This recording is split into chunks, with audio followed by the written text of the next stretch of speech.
Welcome to the channel. दोस्तों, आप सभी का स्वागत है आपके अपने इस चैनल पे। आज के इस वीडियो में हम जानेंगे साल की पहली पूर्णिमा यानी पौष पूर्णिमा के बारे में।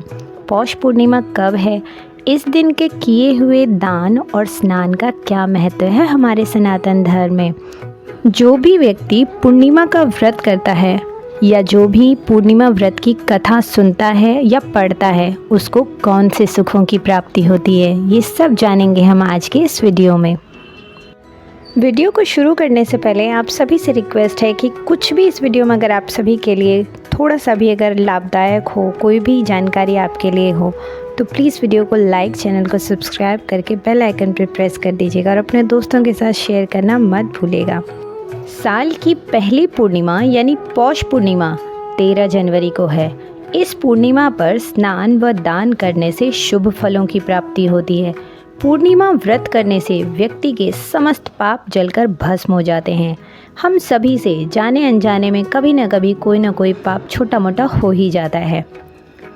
हमारे सनातन धर्म में ऐसी मान्यता है कि इस दिन शीतल जल में डुबकी लगाने से मनुष्य पाप मुक्त होकर अंत समय में स्वर्ग को चले जाते हैं। पूर्णिमा से प्रयागराज में माघ मेले का आरंभ हो जाता है। इस दिन किसी पवित्र तीर्थ स्थान पर स्नान करने से मनुष्य पाप मुक्त होकर स्वर्गलोक में जाते हैं। इस दिन दान का विशेष महत्व होता है। दान में तिल और कंबल से विशेष पुण्य प्राप्त होता है। पौष पूर्णिमा के दिन चंद्रमा के साथ नारायण और लक्ष्मी जी की पूजा होती है। इस दिन लोग सत्यनारायण भगवान की कथा भी सुनते हैं। इस दिन माता लक्ष्मी की पूजा से विशेष कृपा प्राप्त होती है। घर में सुख, शांति, धन और बहुत सारी सुख संपदा आती है। इस पावन दिन सुबह जल्दी उठकर स्नान करना चाहिए। इस दिन पवित्र नदियों में स्नान करने का बहुत अधिक महत्व होता है। आप नहाने के पानी में गंगा जल डालकर स्नान भी कर सकते हैं। नहाते समय सभी पावन नदियों का ध्यान कर लें। नहाने के बाद घर के मंदिर में दीप प्रज्वलित करें। अगर संभव हो तो इस दिन व्रत भी किया जा सकता है। सभी देवी देवताओं का गंगा जल से अभिषेक कीजिए। पूर्णिमा के पावन दिन भगवान विष्णु की पूजा अर्चना का विशेष महत्व होता है। इस दिन विष्णु भगवान के साथ माता लक्ष्मी की पूजा भी करनी चाहिए। भगवान विष्णु को भोग लगाएं। भोग में तुलसी को भी शामिल कीजिए। धार्मिक मान्यताओं के अनुसार तुलसी के बिना भगवान विष्णु भोग स्वीकार नहीं करते हैं। इस बात का विशेष ध्यान रखें कि भगवान को सिर्फ सात्विक चीज़ों का ही भोग लगाया जाता है। भगवान विष्णु और माता लक्ष्मी की आरती कीजिए। इस पावन दिन भगवान विष्णु और माता लक्ष्मी का अधिक से अधिक ध्यान करें। पूर्णिमा पर चंद्रमा की पूजा का भी विशेष महत्व होता है। चंद्रोदय होने के बाद चंद्रमा की पूजा अवश्य करें। चंद्रमा को अर्घ्य देने से दोषों से मुक्ति मिलती है। इस दिन ज़रूरतमंद लोगों की मदद कीजिए। अगर आपके घर के आसपास गाय है तो गाय को भोजन ज़रूर कराएं।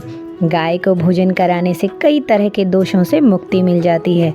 स्नान का समय पूरे दिन है। 13 जनवरी को दिन भर स्नान व दान किया जा सकता है। वर्ष की ये पहली पूर्णिमा तिथि है। यह पौष माह के शुक्ल पक्ष की पूर्णिमा तिथि है, जिसे शाकंभरी पूर्णिमा के नाम से भी जाना जाता है। इस दिन भगवान सूर्य, चंद्रदेव, भगवान विष्णु और माता लक्ष्मी की पूजा का विशेष विधान है।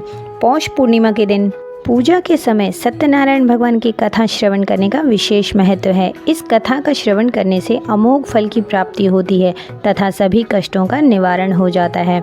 पौराणिक मान्यताओं के अनुसार इस दिन माँ दुर्गा ने भक्तों के कल्याण हेतु शाकंभरी के रूप में पृथ्वी पर अवतार लिया था, इसलिए इसे शाकंभरी पूर्णिमा भी कहते हैं। सौभाग्य की प्राप्ति के लिए स्त्रियों को अगर संभव हो तो 32 पूर्णिमा का व्रत करना चाहिए। यह व्रत अचल सौभाग्य देने वाला एवं भगवान शिव के प्रति भक्ति भाव को बढ़ाने वाला माना जाता है। इस व्रत का महत्व कथा भगवान श्री कृष्ण ने सर्वप्रथम माता यशोदा को बताया था। कहा जाता है कि व्रत का पठन या श्रवण करने से सभी मनोकामनाएं पूर्ण होती हैं और जीवन में आ रही सभी विघ्न बाधाएं दूर हो जाती हैं। स्कंद पुराण में वर्णित एक कथा के अनुसार कथा का पठन या श्रवण किए बिना पूजा को संपूर्ण नहीं माना जाता है। ऐसे में आइए जानते हैं पौष पूर्णिमा माह की पूर्णिमा को क्यों मनाया जाता है और इसकी व्रत कथा क्या है। पौराणिक कथाओं के अनुसार कार्तिका नामक नगरी में चंद्रहास नामक एक राजा राज करता था। उसी नगर में धनेश्वर नामक एक ब्राह्मण था और उसकी पत्नी अति सुशील और रूपवती थी। घर में धन धान्य आदि की कोई कमी नहीं थी, परंतु उसे एक बात का बहुत दुख था कि उसकी कोई संतान नहीं थी। एक बार गांव में एक योगी आया और उसने ब्राह्मण का घर छोड़कर आसपास के सभी घरों से भिक्षा लिया और गंगा किनारे जाकर भोजन करने लगा। अपने भिक्षा के अनादर से दुखी होकर धनेश्वर योगी के पास जा पहुंचा और इसका कारण पूछा। योगी ने इस सवाल का जवाब देते हुए कहा कि निसंतान के घर की भिक्षा पतितों के अन्न के समान होती है। जो पतितों के घर का अन्न खाता है वो भी पतित हो जाता है। पतित हो जाने के भय से वह उस ब्राह्मण के घर से भिक्षा नहीं लेता था। इसे सुन धनेश्वर बेहद दुखी हुआ और उसने योगी से संतान प्राप्ति उपाय पूछा। उन्होंने बताया कि तुम माँ चंडी की आराधना करो। इसे सुन वह चंडी की आराधना करने के लिए वन में चला गया और नियमित रूप से चंडी की आराधना उपासना करने लगा। इससे प्रसन्न होकर माँ चंडी ने 16वें दिन ब्राह्मण को स्वप्न में दर्शन दिया और पुत्र प्राप्ति का वरदान दिया। उन्होंने कहा कि यदि तुम दोनों लगातार 32 पूर्णिमा का व्रत करोगे तो तुम्हारा संतान दीर्घायु हो जाएगा। इस प्रकार पूर्णिमा का व्रत करने से सभी मनोकामनाएं पूर्ण होती हैं और विशेष फल की प्राप्ति होती है। एक अन्य पौराणिक कथा के अनुसार दुर्गम नामक दैत्य ने तीनों लोक में अपने आतंक से हाहाकार मचा दिया था। इस वजह से करीब 100 वर्षों तक बारिश ना होने के कारण धरती पर अकाल पड़ गया था। लोग अन्न व जल के अभाव से अपने प्राण त्याग रहे थे। तब माँ दुर्गा ने सभी देवी देवताओं की विनती से शाकंभरी के रूप में धरती पर अवतार लिया। कहा जाता है कि माता की 100 आँखें थीं। माता ने जन्म लेते ही रोना शुरू कर दिया। माता के आंसू से पूरी धरती जलमग्न हो गई और एक बार फिर पृथ्वी पर जल की पूर्ति हुई। इसके बाद माता शाकंभरी ने दुर्गम नामक दैत्य का अंत कर दिया।